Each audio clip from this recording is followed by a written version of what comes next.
Hello, and welcome to Social Gastronomy and the Power of Food. I hope you've enjoyed the last talk. Social gastronomy questions how we can go from simply feeding people to tackling and resolving social, environmental, and economic issues. Unfortunately, even today, women continue to face more challenges compared to men in each of these areas. In today's conversation, you'll be hearing from 3 change makers on how we can empower women through social gastronomy. Through the stories and challenges shared here today, we hope to provide tools and support that will make the path easier for women now and in years to come. I'm Sally Bourdon, and I'm currently an action researcher at Fab Lab Barcelona, a research and innovation institute in Barcelona, Spain, and I'll be moderating today's talk. Over the past 9 years, I've been involved in making food system change, working everywhere from my college campus to trying to make our food options more sustainable, to giving tours at a local cider factory, to interning at Slow Food USA's national school program, and working on green rooftop projects. Now I'm the project coordinator for Food Tech 3.0, which is one of 9 Food Shift Accelerator Labs as part of Food Shift 2030, an EU project through the Horizon 2020 program. In Food Tech 3.0, we're creating and supporting citizen-driven food technology in different areas of the food system. And equity is one of the main pillars of Food Tech 3.0. Food tech, as you might know, is an industry that is pretty white, pretty male-dominated, and pretty Western. And we're trying to work to ensure that food tech is created by and for diverse voices, particularly women. Now I'd like to turn the word over to our 3 speakers today to introduce themselves. Wisma, if you'd like to start. Sure. Hello, everyone. Good morning from Brazil. Good evening for Europe. My name is Wisma. I'm Brazilian, and I'm the founder and co-lead of Dona movement in Brazil and Mozambique. Dona is a movement of 13,000 women for gender equality and financial independence. A movement completely self-funded because I saw there is a huge gap between genders here in Latin America countries, and I would like to be a change maker of it. I also work as a branding and social media professional in my own agency, and I'm super flattered to be here with you all and learn also from you all. Thank you, Wisma. Next, we have Mette.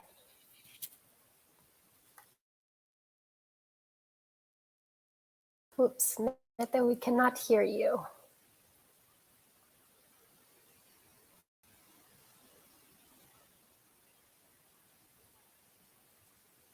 Okay, you're still on mute for some reason, so let's try Michellee, and Mette will come back to you. Awesome. Good morning. I am in Washington State, USA. I'm also a Brazilian, but I'm living in the US for 20 years. I am a slow food sustainable chef, a food systems game changer, and a regenerative farmer, and also the dietary manager at Mid-Valley Hospital here in Omak, Washington.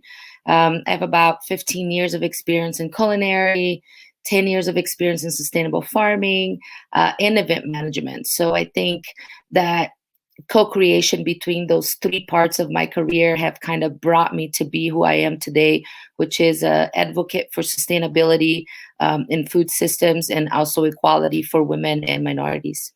Thank you. Thank you, Michellee. Mette, let's try again. Hopefully we can hear you now.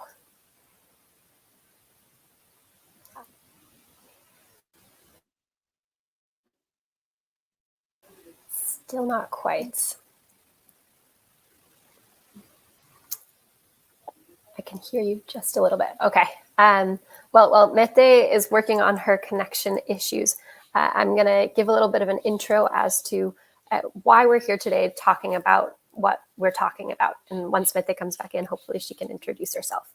So while you listeners are only hearing from us for the first time today, we've been talking for the last few weeks now on what we wanted to get across in these talks and how to do it. And something that came up so much while preparing for this conversation is that so many girls the world over have grown up in and around their family kitchens, in most instances surrounded by other female family members who took on the cooking and house care duties. And here in this space, in these kitchens, in our gardens, we've not only learned the invaluable skills of sourcing and preparing food, but how to connect and share and tell our stories. But despite our skills and knowledge, at a societal level, we see women across the globe consistently facing more social exclusion, unemployment, and job precarity. And all of these factors increase when we start to talk about migrant women and women of color. According to the FAO, while women, especially in the global majority, are farmers, workers, entrepreneurs, we're everywhere in the agri-food sector, we still consistently lack access to productive resources, markets, and services that then impair our participation in food systems and societies as a whole.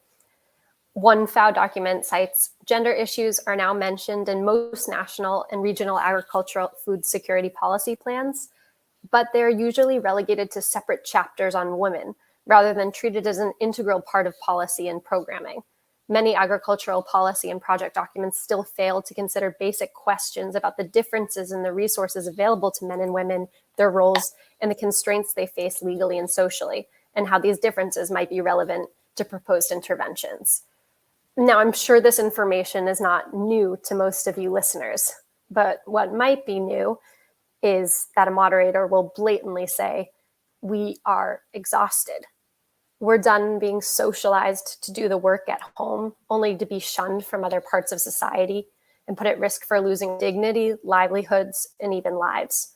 And we're done speaking up and speaking out when asked to contribute on this issue, only to see that our efforts, advice, and experiences are not valued and real change doesn't happen. Now I want to turn the floor back over to our panelists. For now, Wisma and Michellee.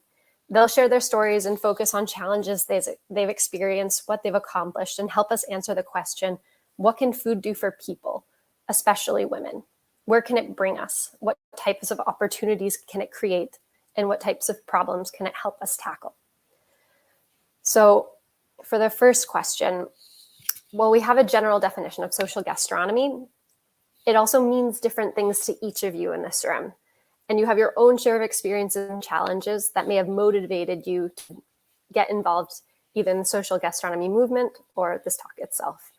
So Michellee, let's start with you. What is social gastronomy to you, and what challenges motivated you to engage with it?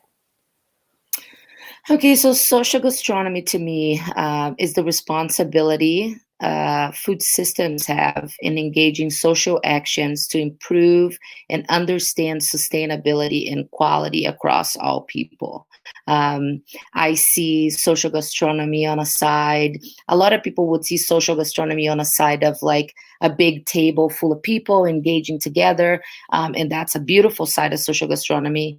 But for me, my fight is to bring sustainability, seasonality, and to include women, minorities, immigrants in the conversation because we are a huge part of that workforce that never have a voice. So that's the way I see social gastronomy is improving and understanding sustainability and quality across the food systems. Thank you. Thank you, Michellee. And how about yourself, Wisma? And if you'd like to also comment on maybe what about these challenges motivated you to engage with this movement? Nice. So I don't work directly with social gastronomy, but I work with women. And working with women mainly in a society that has a huge gap between genders and so many other gaps, social gaps, I see social gastronomy that is lots of the times the only way these women can have to raise their children and have a decent life. So they learn from early ages how to cook, how to sell what they're cooking, and use it as a source of money for their family, even when they are still children. And also here in Latin America, and I think in other countries as well, the women, they cannot rely actually on social programs. So these NGOs, these programs, and these movements that works with social gastronomy, they develop skills for something that will help these women to achieve their financial independence.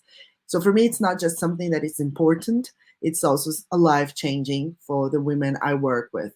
So yeah, these are the challenges that makes my eyes shine every time I see initiatives or I hear people talking about social Sorry, gastronomy. ladies, can you hear me?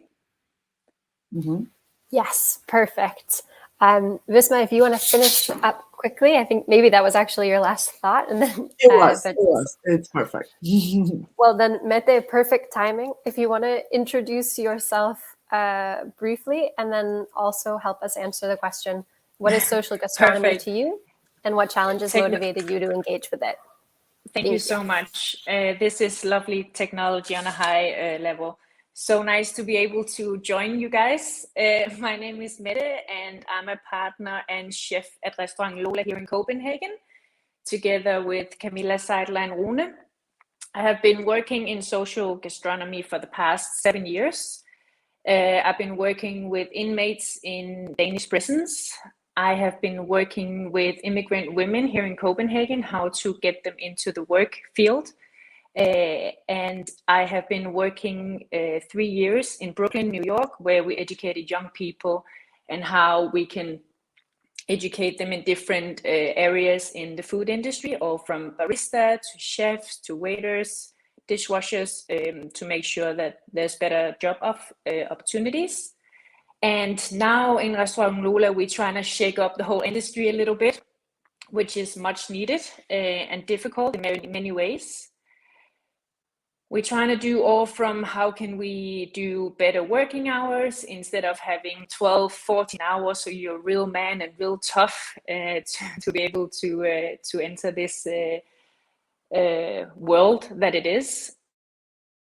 We do 8 hours. We are also really focused on having a proper tone in terms of gender, sex, race. We don't accept any types of all of this, and it's also a lot that exists in this industry. We're all aware of it, and we try to see how we also can give and hand to people who actually need it, and how we can do have a business but also do a social impact. And so we try our best in that collaboration to have a business so it's sustainable, but still take a responsibility in the social aspect.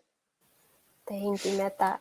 And can you answer the question for us? What is social gastronomy to you, and what challenges motivated you to engage with it? For me, is pretty. I'm amazed what you can actually accomplish with social gastronomy, and if you take a responsibility in the social aspect, and it's pretty extraordinary what you can accomplish around a chopping board. Like we talked about before this talk, having a chopping board and you can concentrate about a dish or whatever. It's not like if you're at a therapy, you're sitting next to each other and looking each other in the eyes, and it's very it's a big mouthful, and you start crying almost every time. Where a chopping board and this industry and food, what it does, it brings us together, and it gives a space where you can feel free to open up, and it's a dialogue between food that can go into life crisis, that can go into how life really is in many ways. It's not always easy. So for me, social gastronomy is what you can accomplish through food and through also different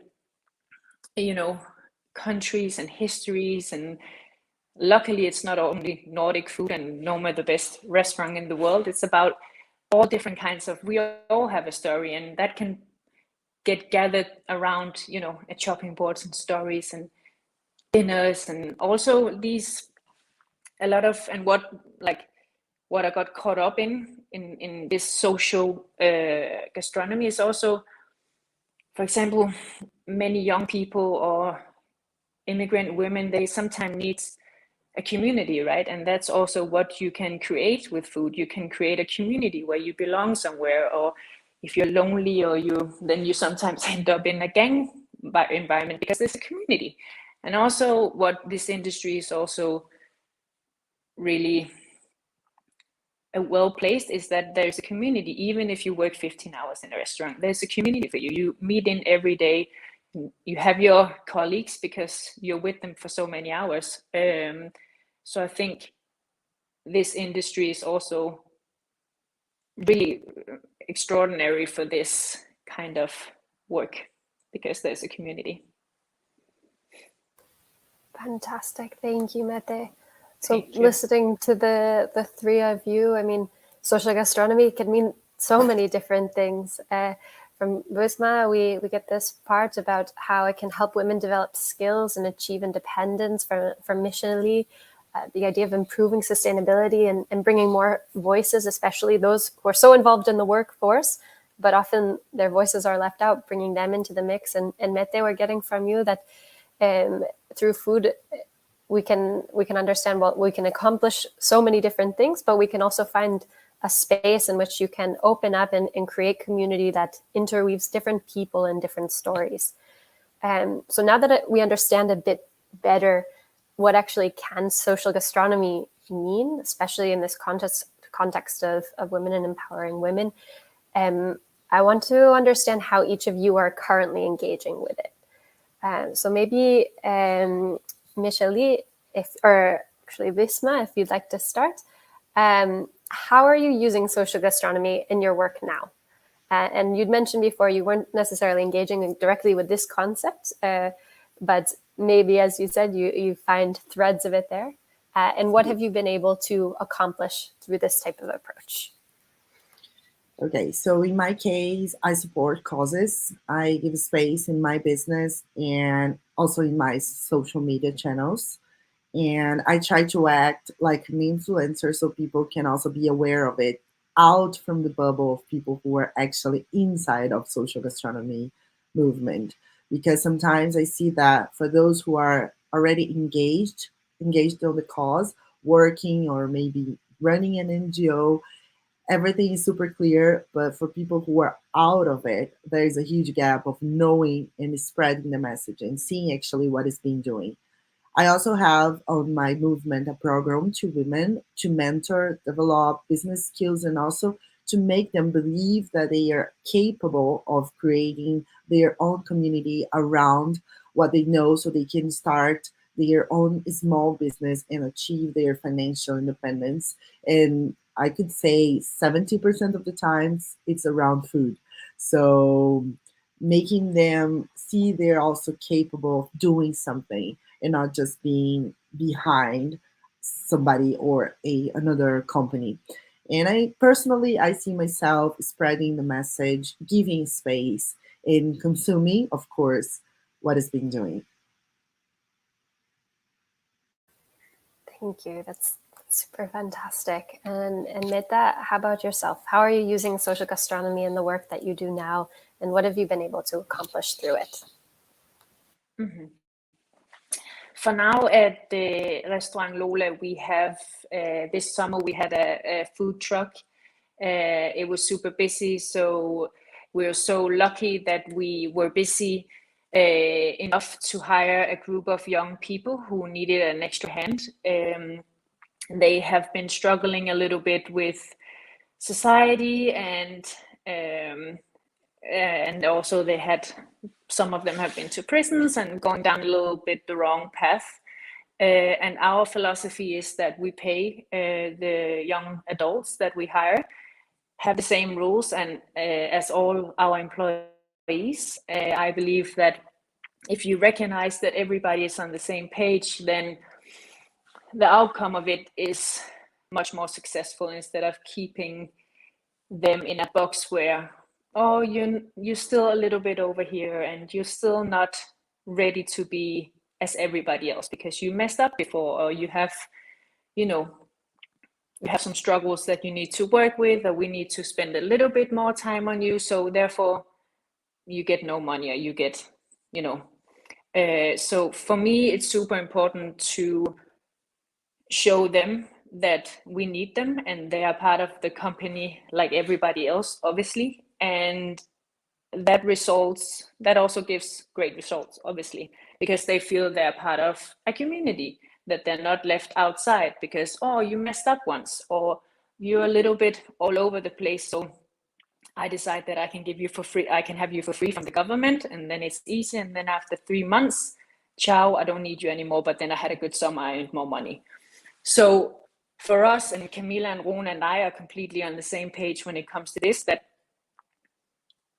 these young people throughout the whole summer, they race to the, skies, and there's lines and lines. It's a super busy place, and they're so busy. I don't think they've ever been this busy. But it's also now they got a raise after the summer because they've been doing so well. And one of the guys, we got a phone call from the guy we've hired, and his friend was going to prison, or he needed a job, otherwise he would end up in prison. And I had a conversation with him. We found a job, and he didn't end up in prison. And for me, it's not about, oh, well done, Lola, you did a great job. It's more, how can we sometimes switch around a little bit in our businesses to make room for this one person who can, not end up in prison. If we just give a little extra and merge a little bit, and then this person can go over here. And then, because we all know if young people go to prison, then they end up even more messed up. And then it also costs money in our society, because it costs tons of money to have people in prisons, and you have more victims. So all in all, it's a super bad idea. And if we also think that everybody deserves a second chance, we all mess up. I've messed up. You lovely ladies have messed up, I'm sure.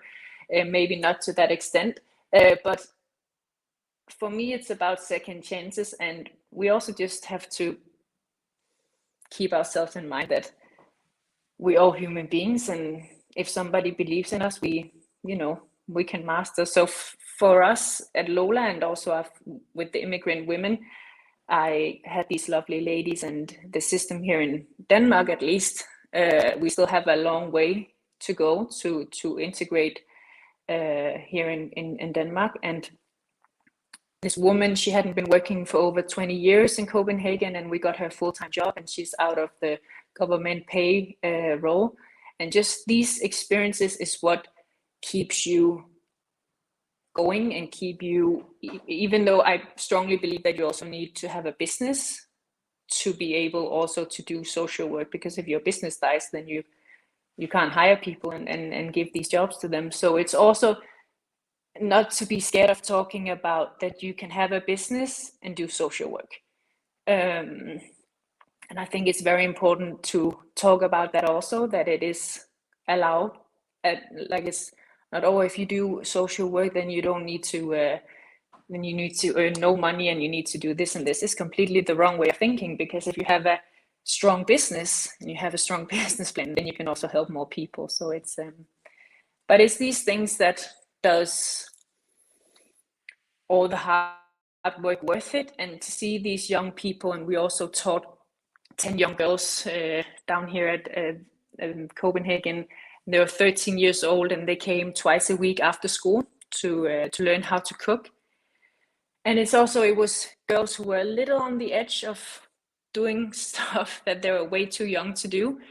And to do these after school jobs for girls, also to tell them how it is to become a woman just around the corner. Like, they were 13 to 15, and there's a lot of things going on in their heads. And yeah, so it's all these things that adds up, and also that you make an impact on these girls and young adults. Yeah.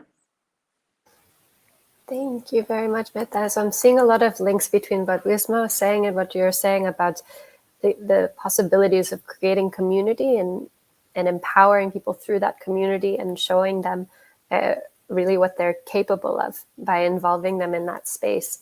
And also both of you are kind of talking about this idea of moving outside of the bubble, of communicating to others that are beyond what is in one space. And maybe this is also what you're achieving in having a business, and also as part of your mission, working with social issues, it becomes exposed to a new audience. So thank you for you both for those comments, and let's hear from Michellee as well. Michellee, because you're also coming from a very different kind of professional background. How are you using social gastronomy in your work now, and what have you been able to accomplish through it? Okay, so I lead two lives, should I say.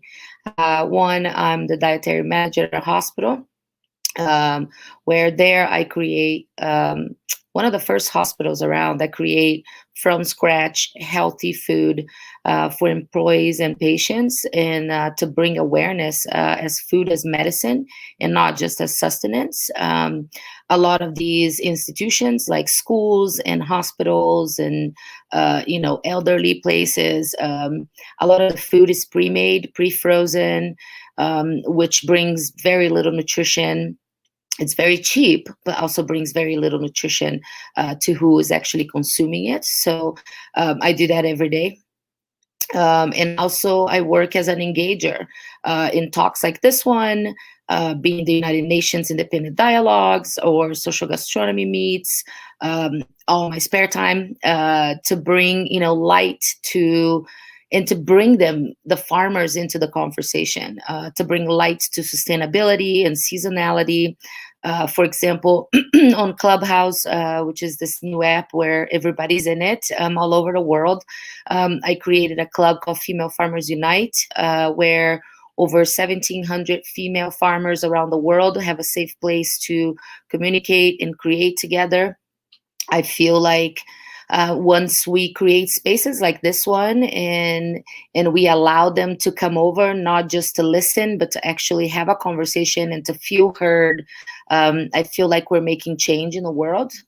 So yeah, I think that in between the hospital and everything that I do out in the internet, online, all over the world, I feel like it's all the same thing in a way, which is kind of bringing awareness that food, we shouldn't worry about food only when food enters a restaurant or enters our house. We should pay attention on that food system all the way from where the food is actually created and grown, which is the farmers. So that's how I kind of blend social gastronomy in the way of seasonality, sustainability between patients, children, but also the women around the world and immigrants around the world.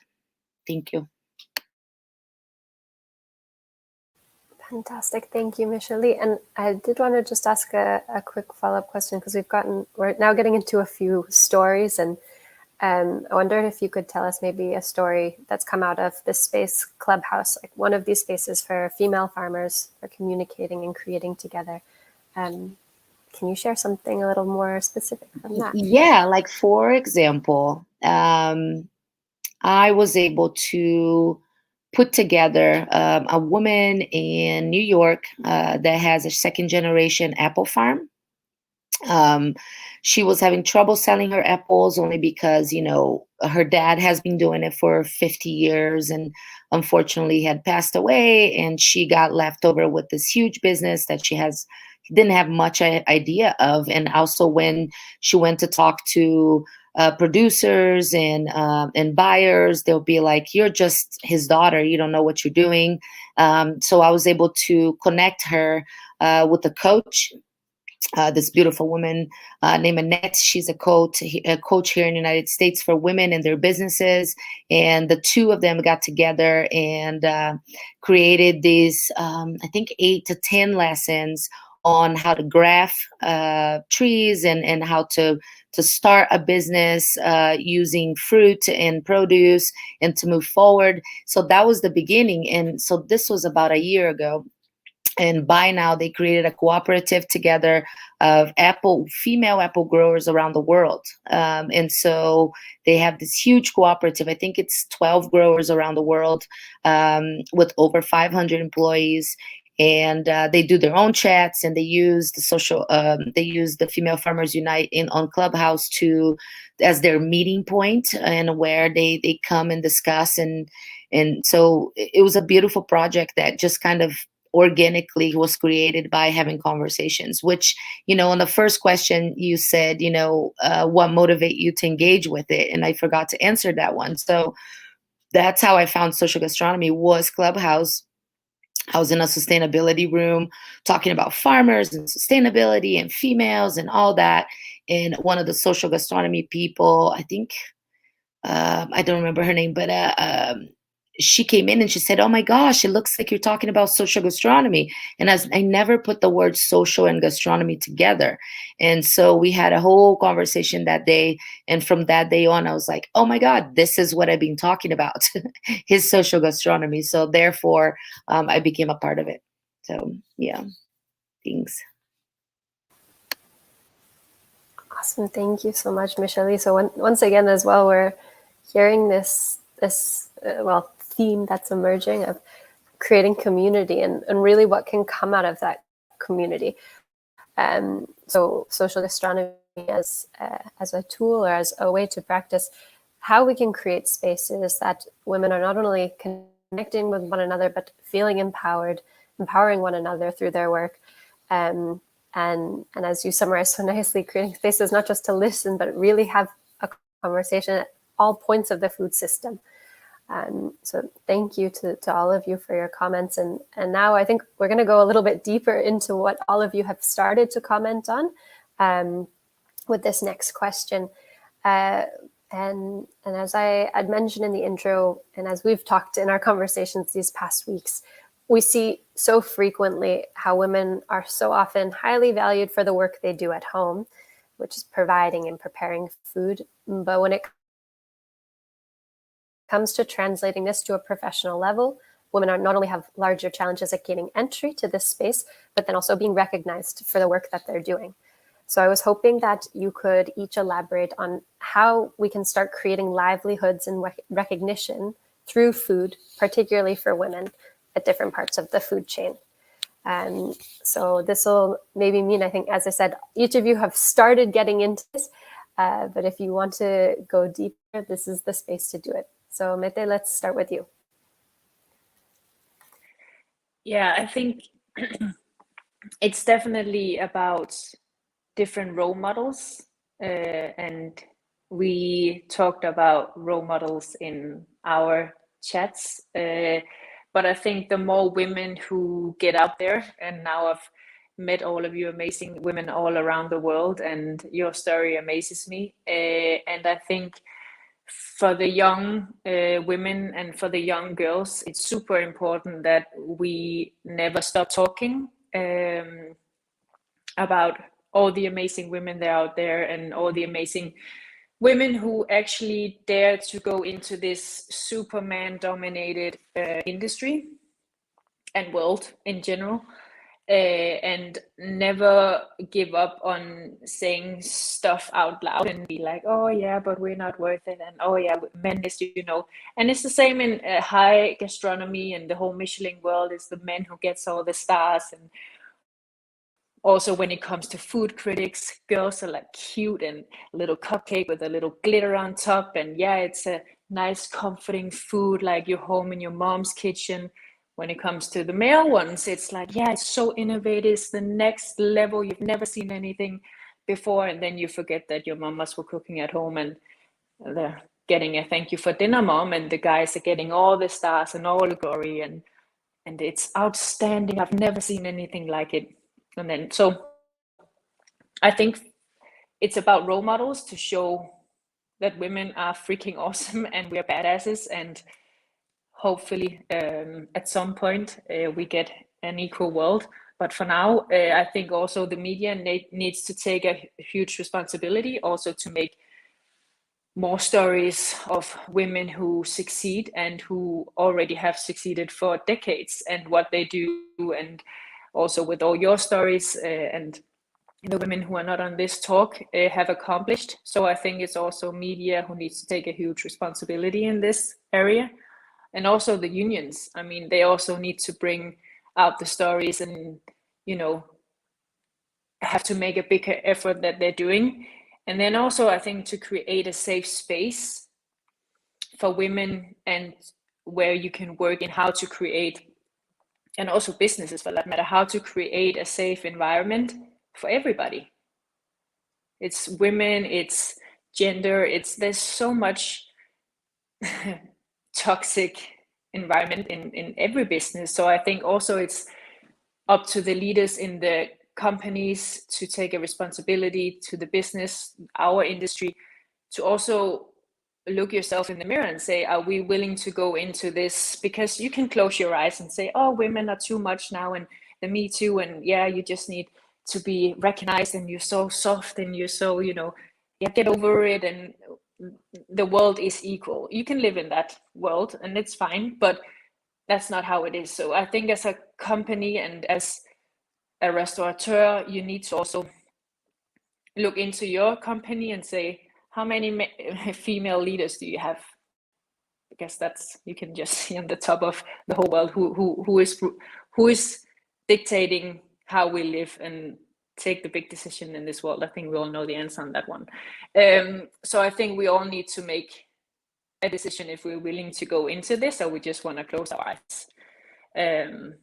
But I think definitely we need role models who are badasses and say how it really works, and show the world what all these women around the world have accomplished, because it's pretty extraordinary when I hear all your stories. So yeah, that's it. Fantastic. Thank you, Mette. And Wisma, let's turn it over to you. Also, as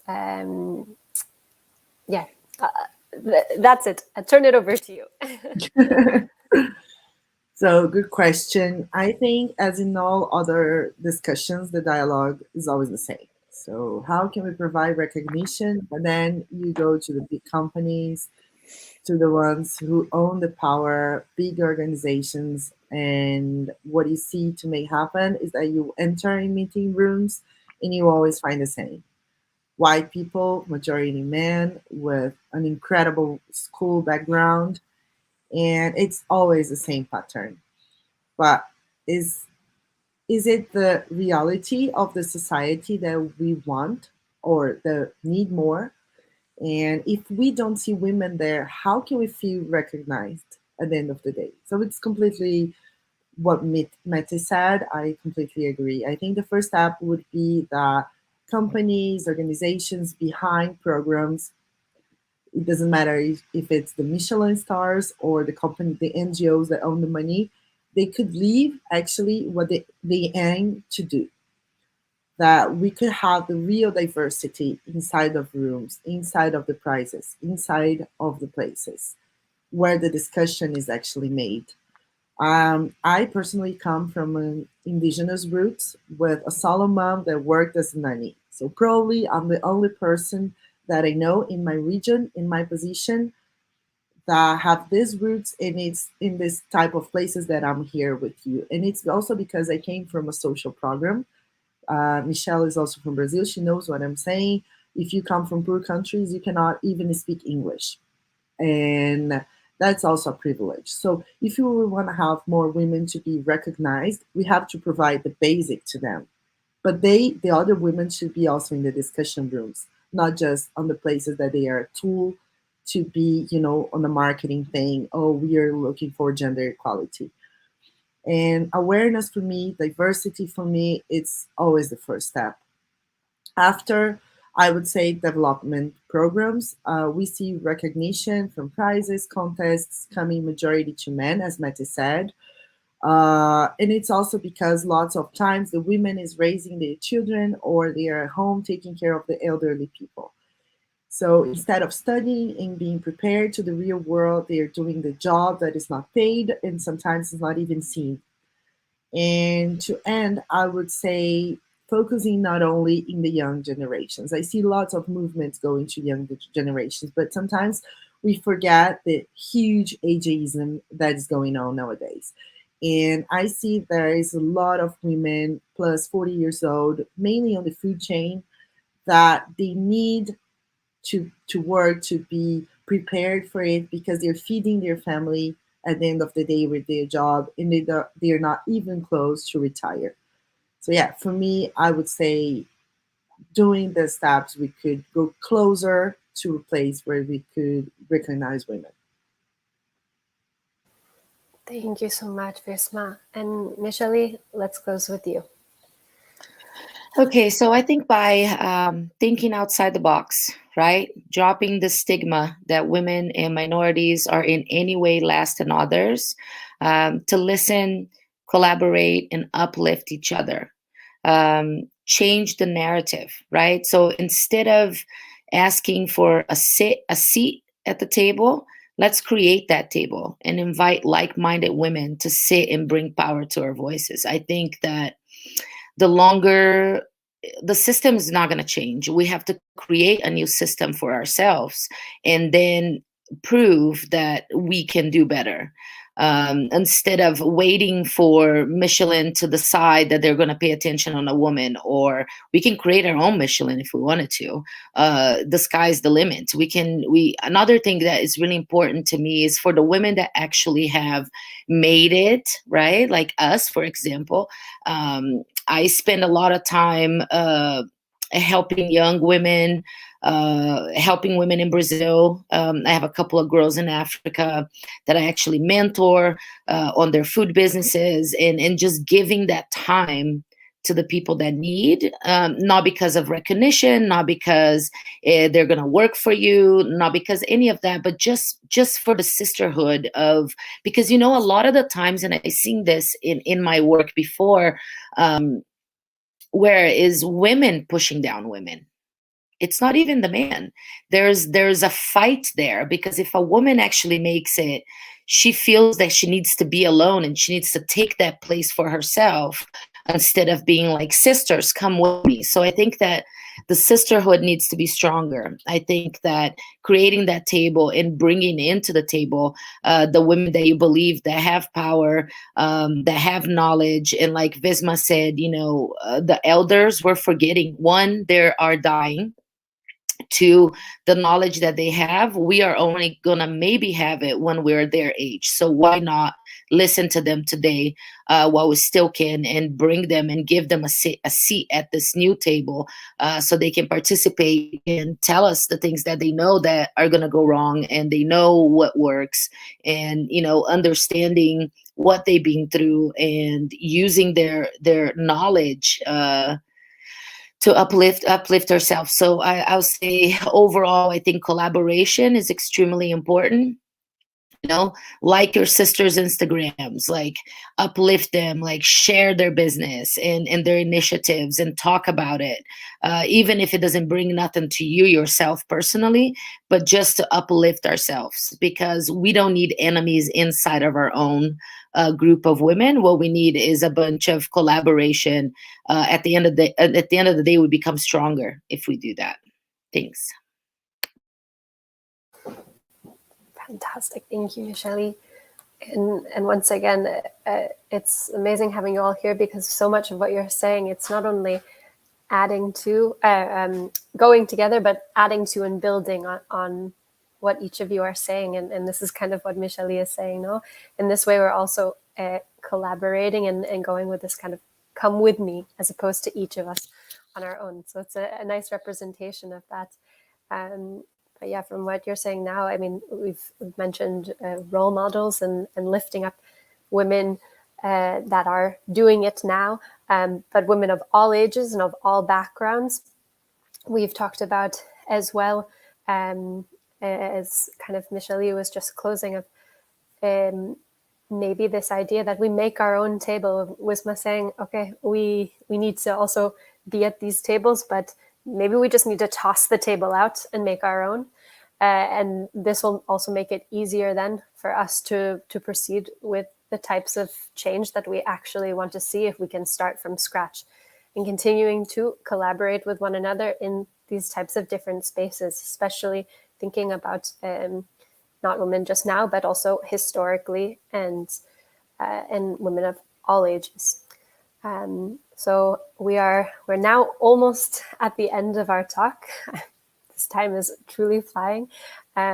So I'd like to get us to think a little bit more of, so we've talked a bit about our own initiatives, our own spaces, but how can we connect a little bit more globally? So, and this is important because a lot of our challenges that we've mentioned today are often contextual, but so many of these stories, and we're seeing as we're building on one another with what's being said, so many of these stories and so many of these challenges are shared here in this room. And that's a representation too, that these things are not only unique to us, but that they're lived realities for women all over the world. So with this in mind, I wanted to ask us to close with the last question. What is your vision for social gastronomy globally? So I was hoping, Wisma, you could start. Sure. I see a huge opportunity for it. Opportunity for what I call glocal. I try to make this word like local business, global sustainable solutions that could be spread in global movements, global companies working together with local suppliers, local farmers, local people. So I think this is the main opportunity in what I see, like this global movement. Also, I see that the social gastronomy is not yet widespread for people out of the movement. And I also see that it's going to happen within the years. And so all efforts, if it's being merged together to the same goal, working with the correct local partnerships and engaging people out of the community, so it would be build more influence and could be even more powerful. Thank you. And Michellee, over to you.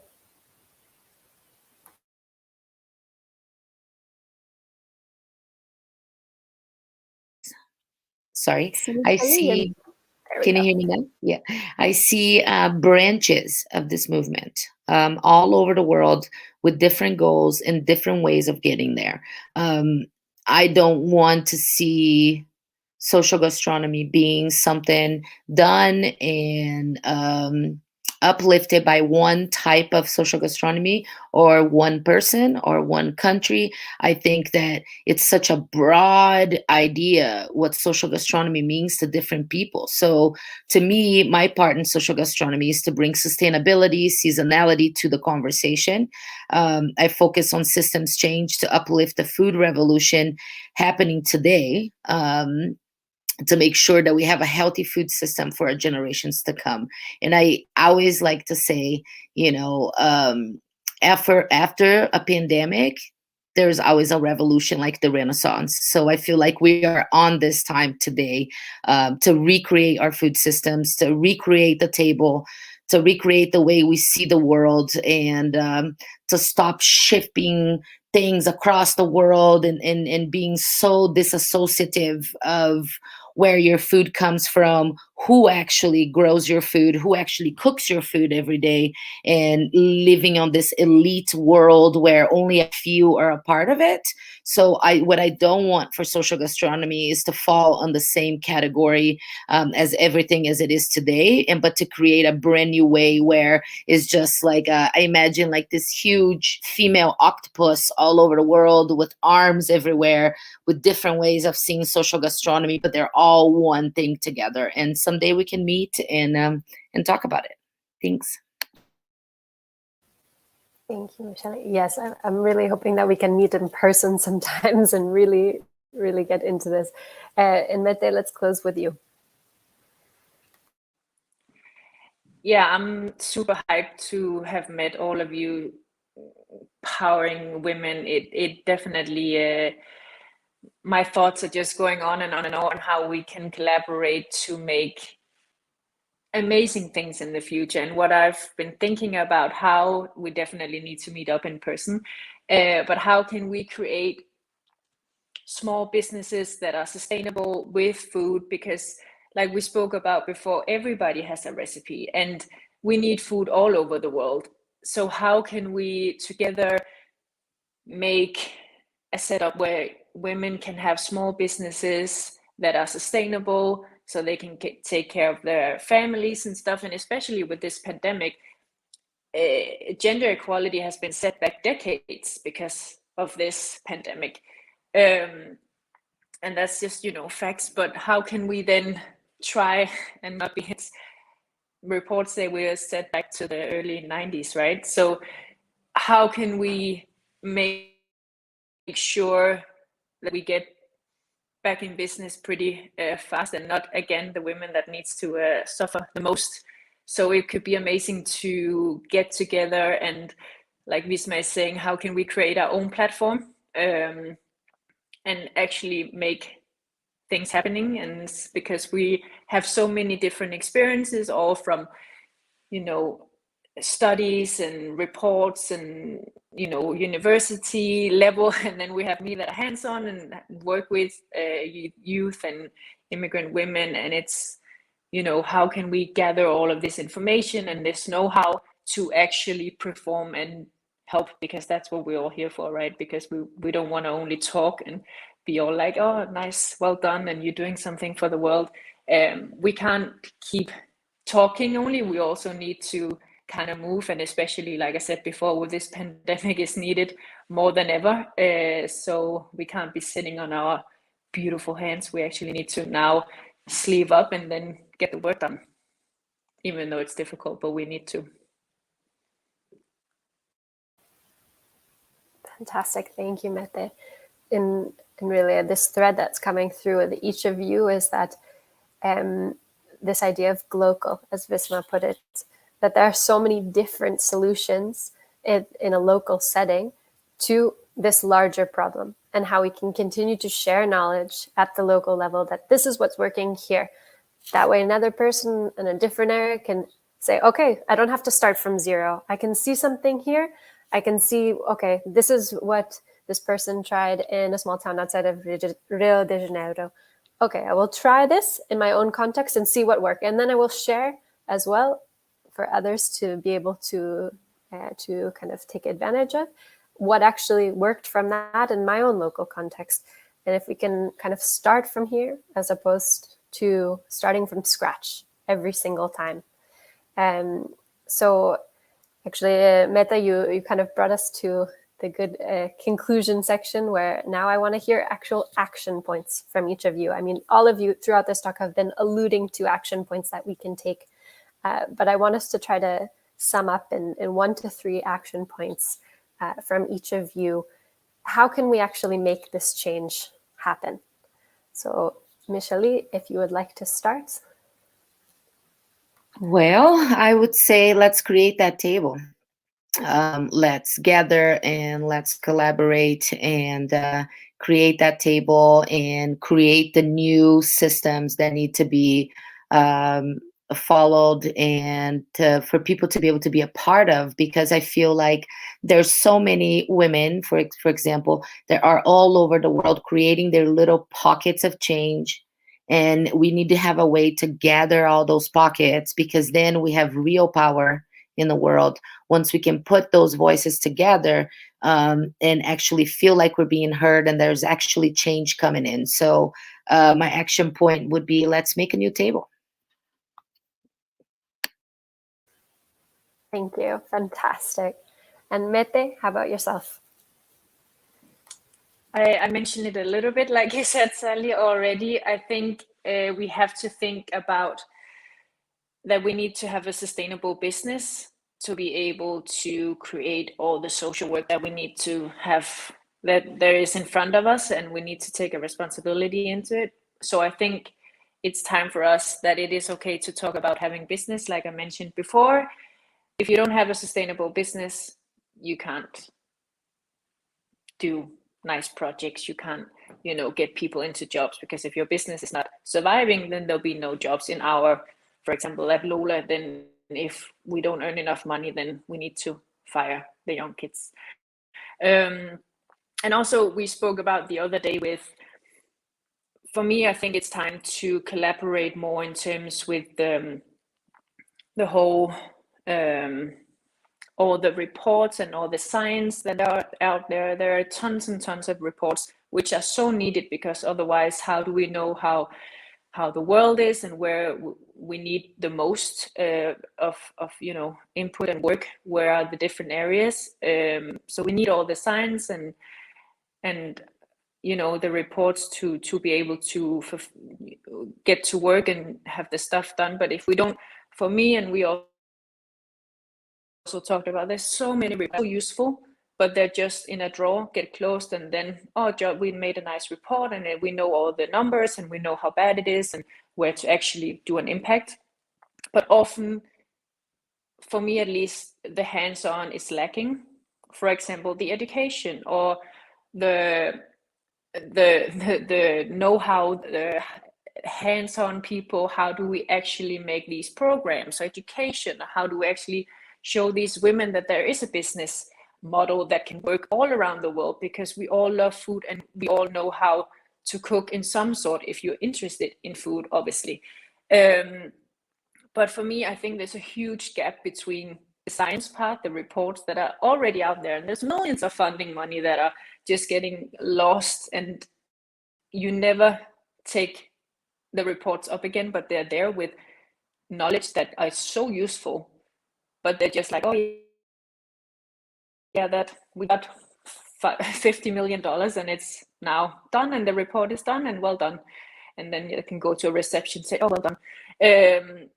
But we need more hands-on, because there's so much money going to waste, where we actually, it's doable, or like, it's all the reports are with all the problems, and we need that, but if it doesn't follow up with the actions, then a lot of money are getting wasted. So I think we need to really look into how we can use each other, because we need each other, both the sciences and the hands-on. We can't live without each other, but it's just a shame that we're not working closer together. Thank you, Mette. And Wisma, how about your action points? So for me, I split in two actions. I think for all people that are hearing this meeting, that is actually here, I think the question is, how can I make a small action, like eating, a powerful life change to me or to another person? I think sometimes we believe just in companies, projects, NGOs, but we are all personally change makers, and we can make the change with a small action every day. And also for big companies, for those who own the money, for the ones who are in charge of spreading funds and everything. I think we won't change the world with beautiful words and beautiful PowerPoints and difficult reports. I think we change the world doing what we're speaking, helping local initiatives, funding correct projects, educating people, and having a real diversity inside of the rooms. But the good news is that we can do it now. And I think we are all here to help. So yeah, there are my two call to actions. Thank you, Wisma. I like that, to be able to take away we can start now. And just to summarize for our listeners, that we can be taking these actions every single day, and we should be taking these actions every single day, and really trying to, but bringing them into different areas, as you said, of helping local funding projects, bringing real diversity inside the rooms where decisions are being made. Mette mentioned working with sustainable businesses and sustainable business models. So actually helping to get that change done, and really collaborating, having the research and the information, but putting it into action, these small actions and these large ones. And as Michellee said, creating these pockets for of knowledge and of change that's happening, and really creating this table, that the change that we want to see. And just to reiterate, I think my own action point then is really just continuing to share that knowledge. Michellee said it super nicely before, but we need to share what we're doing, but lifting one another up, of what the woman next to me is doing and what the woman down the street is doing, so we can keep visibilizing and keep sharing that, hello, we're here and we're doing this. So on that note, I'd like to thank our fantastic group of speakers today, Wisma, Michellee, and Mette, and also to thank the organizers and supporting partners, the Nordic Council of Ministers and the Nordic Talks.